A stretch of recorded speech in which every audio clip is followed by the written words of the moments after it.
O Holocausto sob o nazismo. No vídeo de hoje, a leitura do capítulo 6 do livro Israel, de Herodes a Dayan, um livro escrito por Abraão de Almeida, publicado pela CPAD em 1983. Seja bem-vindo ao Diário Pentecostal Historiando, análise histórica e crítica sobre o movimento pentecostal brasileiro. Se inscreva no canal e siga nossas redes sociais. O povo que não conhece a sua história está condenado a repeti-la. O cumprimento da profecia de Isaías 66:8, que trata claramente da criação do Estado de Israel, estava ligado às dores de parto desse povo. Diz o texto bíblico: quem jamais ouviu tal coisa? Quem viu coisas semelhantes? Poder-se-ia fazer nascer uma terra num só dia? Nasceria uma nação de uma só vez? Mas Sião esteve de parto e já deu à luz seus filhos. Não há dúvida de que tais dores de parto foram os sofrimentos dos judeus antes e durante a Segunda Guerra Mundial, sofrimentos que passaram à história como o Holocausto. Derrotada na Primeira Guerra Mundial, a Alemanha ia mal com uma dívida de guerra de 132 milhões de marcos. Aí aparece Hitler, que na busca de poder total, marcha para Berlim, mas é derrotado e preso durante 5 anos. Na fortaleza de Landsberg, escreve ele o seu livro Mein Kampf, Minha Luta, no qual defende, entre outras coisas, a morte aos judeus. Na sua opinião, a raça superior deveria esmagar ou sujeitar as raças inferiores, ideia que está presente em inúmeros documentos do Partido Nacional Socialista. Entre outras coisas, escreveu Hitler em sua obra: se os judeus conquistarem as nações desse mundo, sua coroa será a coroa fúnebre da humanidade, e mais uma vez este planeta esvaziado do gênero humano mover-se-á através do éter como o fez há milhares de anos atrás. Lentamente o receio do naufrágio judeu no cérebro e espírito das pessoas surge como um pesadelo. Começa-se por temer ante o terrível inimigo e então acaba por se transformar em sua vítima final. Todavia, que ameaça representaria para o novo poder os 500 mil judeus residentes na Alemanha? Nenhuma. Não há dúvida de que a solução final do problema judeu não seria por medo, mas por capricho. Hitler mesmo teria dito a Hal Schinning que se os judeus não existissem, ele os teria inventado. O massacre das populações judaicas sempre esteve nos planos de Hitler, como se pode perceber pelo discurso que este fez em abril de 1943. Nós partimos na qualidade de nacionais socialistas verdadeiramente lógicos do problema do sangue. Fomos os primeiros a resolver o problema da raça pela ação e a este respeito nós não compreendemos pelo problema da raça o antissemitismo. O antissemitismo é como o despiolhamento. Desembaraçar-se dos piolhos não é uma questão de filosofia, é uma questão de higiene. Do mesmo modo, a questão do antissemitismo não foi para nós uma questão de ideologia, era um problema de higiene. Em breve estaremos despiolhados. Não nos restam mais que 20 mil pulgas e teremos acabado com elas em toda a Alemanha. Mas a questão da raça nos lembra nosso próprio valor. Ela nos faz manter presente no espírito o laço real que une o povo alemão. Em outubro do mesmo ano, Hitler afirma: eu gostaria de falar da evacuação dos judeus, da exterminação do povo judeu. Aí está uma coisa fácil de dizer: o povo judeu será exterminado. Diga cada membro do partido, é claro. Está em nosso programa: eliminação dos judeus, exterminação. Nós o faremos.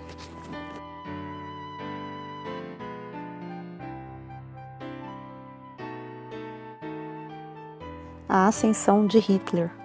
Em 1919, Adolf Hitler filia-se ao Partido Trabalhista Alemão, em Munique, e no ano seguinte, na qualidade de encarregado da propaganda do partido, muda o nome da organização política para Nacionalista dos Trabalhadores, do qual se torna presidente em 1921.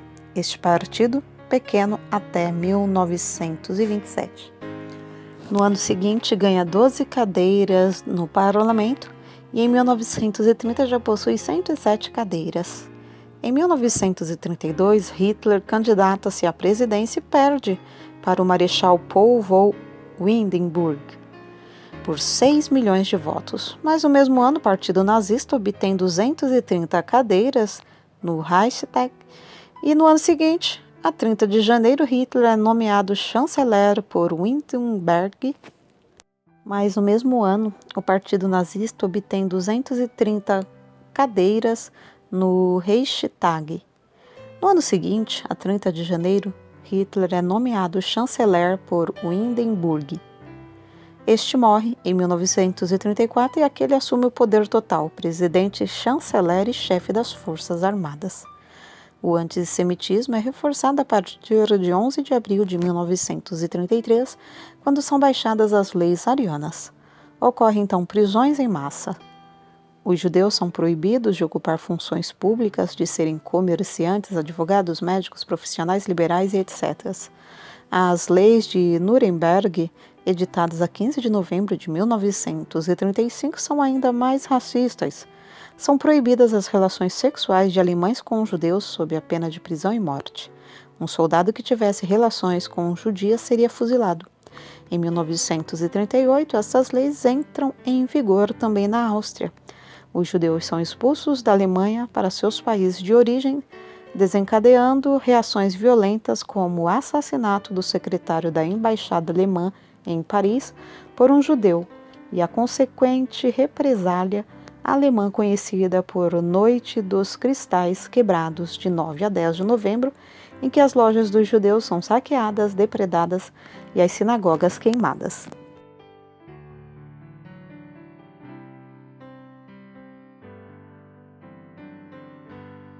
Nascem os guetos. De 1933 a 1939, 225 mil judeus deixam a Alemanha, 100 mil a Áustria, 35 mil a Boêmia, Morávia, e a partir de 17 de maio de 1939, os judeus são obrigados a adotar o nome de Sara ou Israel. A letra J, por decreto de 1938, é estampada em seus passaportes. A 1º de setembro de 1939, os alemães ocupam a Polônia e entra em execução a solução final do problema judaico. O avanço alemão pela Polônia, pela Dinamarca, pela Iugoslávia, pela União Soviética, pelos Países Baixos e etc. Ficou marcado pelo extermínio da esquerda, dos liberais, dos ciganos e principalmente dos judeus. No gueto de Lodz, 162 mil pessoas foram encurraladas com cercas de madeira e arame farpado e abatidas pelas balas e pela fome. Por esse gueto passaram mais de 500 mil pessoas, das quais sobraram apenas 80 mil em 1944, que foram então enviadas para a Câmara de Gás. Logo no início da campanha da Polônia, as populações judaicas são massacradas. Em todos os territórios ocupados, os judeus são obrigados a usar a estrela de Davi nas costas e na frente a palavra judeu. Carregar aquela estrela de Davi, amarela nas costas, era carregar a morte. E muitos carregavam essa estrela. Um russo, um polonês, um tcheco estava ameaçado se pensasse diferente dos nazistas. Um judeu não. Ele tinha o privilégio de sofrer o somatório de todo o ódio nazista só porque era um judeu. A solução final para os judeus era imediata. Para outros povos inferiores ficava para depois, embora os alemães não poupassem bala ou corda contra qualquer espécie de resistência e eventualmente matasse dezenas, centenas, milhares de pessoas aqui e ali, por onde andassem, para dar um bom exemplo aos que resistiam. Os nazistas e todos os totalitários querem sufocar a resistência, porque a resistência é vida. Reinhard Heydrich determinou a 21 de setembro de 1939, a organização dos guetos. Em Varsóvia são confinados 500 mil.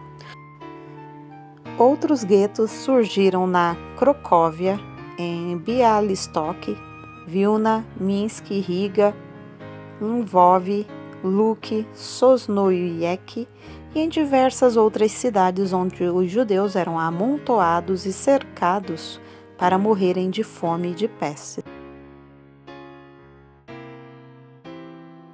Começam os massacres. Em julho de 1941, Goering apresentou um plano para a liquidação física de todos os judeus, plano que foi aprovado em janeiro de 1942. Entretanto, desde 8 de dezembro de 1941, já funcionava o primeiro campo de extermínio em Chełmno, próximo a Lodz, na Polônia. Nos primeiros 4 meses, pereceram ali 40 mil judeus. Vários outros campos de extermínio foram instalados na Polônia: Bełżec, Sobibór, Lublin, Majdanek, Auschwitz e Birkenau, conhecido por Auschwitz II. Este último possuía as câmaras de gás e os fornos crematórios mais aperfeiçoados. Somente em Auschwitz pereceram 3 milhões de judeus, 2 milhões e 500 mil nas câmaras de gás, 500 mil pela fome, pelas doenças ou execuções. O nazismo fez tudo o que podia para cumprir o programa de extermínio dos judeus. Robert Jackson, procurador-geral dos Estados Unidos, no processo de Nuremberg, fez um pronunciamento no dia 21 de novembro de 1945, no qual revelou que 9 milhões e 600 mil judeus que viviam na Europa, dominada pelos nazistas, 5 milhões e 700 mil desapareceram. De uma maneira geral, a política de extermínio em massa dos judeus consistiu primeiramente em regular as imigrações, depois na concentração dos judeus nos guetos, na Polônia e em outros países do leste europeu ocupados pela Alemanha. A partir do início de 1942, a política antissemita do Reich entrou em sua terceira fase, o extermínio total e definitivo da raça judia. Ao número de 5 milhões e 700 mil judeus, acrescente-se ainda perto de 300 mil cristãos de origem judaica, até a terceira geração que os alemães também consideravam judeus, inclusive os oriundos de casamentos mistos. Por território ocupado, a estimativa dos extermínios é a seguinte: Polônia, 3 milhões. Ucrânia, 900 mil. Rússia, 352 mil. Países do Báltico, 228 mil. Romênia, 300 mil. Hungria, 450 mil. Tchecoslováquia, 155 mil. Alemanha e Áustria, 210 mil. Bulgária, 14 mil. Iugoslávia, 26 mil. Itália, 8 mil. França, 90 mil. Luxemburgo, 1 mil. E Noruega, 900. Segundo o documento nazista, o número de judeus que deveriam ser mortos em toda a Europa era de 11 milhões. Esse documento inclui os judeus dos países não ocupados pela Alemanha, como a Suíça, a Suécia, a Inglaterra, a Turquia, Portugal e Espanha, bem como os 3 milhões e meio de judeus resistentes nos territórios russos não conquistados pelos alemães. O Holocausto é um evento sem precedente não apenas na história judaica, mas também nos anais da raça humana. O mundo moderno não possui mais nenhuma conexão direta com o período nazista, relegado que foi por outros povos que não o judeu às páginas dos livros de história. Para o povo judeu, entretanto, o Holocausto continua sendo um capítulo extremamente vivo de sua história. A catástrofe do Holocausto não apenas criou um tremendo vácuo em seu surgimento, alterou todo o curso da moderna história judaica. A Europa não é mais o centro da criatividade e inspiração judaica como havia sido por centenas de anos. A civilização judaica europeia foi totalmente destruída, sem que haja qualquer continuação ou substituição.